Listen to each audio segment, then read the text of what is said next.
டேய் இந்த டக்கால்ட்டி வேலையில என்கிட்ட வச்சுக்காத. என்னடா தானே ரொம்ப நேரம் யோசனை பண்ணிக்கிறியே, அப்படி என்னதான் யோசிக்கிறியோ? பிச்சைக்கார நாய் கேக்குது பாரு ஒரு கேள்விய.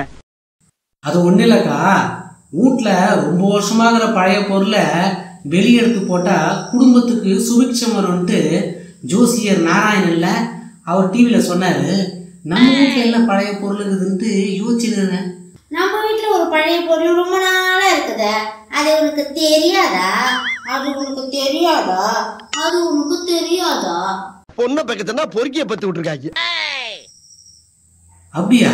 நம்ம வீட்டுல எனக்கு தெரியாமன்னா பழைய பொருள் இருக்குது. வேற யாரு? பணம் வாயா நீதான். உன்னை தூக்கி வெளியே போட்டா ஊடு சூப்பராயிடும்.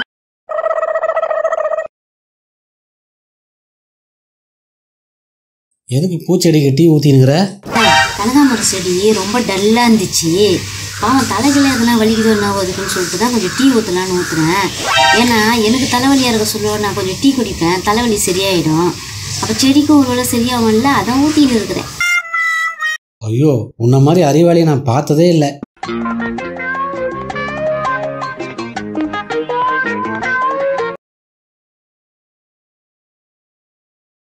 நேத்து வீட்டுக்கு பெயிண்ட் அடிக்க வந்தானே, வந்தானா?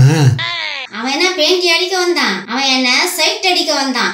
அப்புறம் என்ன வாயில வந்த பெயிண்ட் அவனுக்கு அடிச்சான், ஓட்டான். ரொம்ப வாசிக்காத.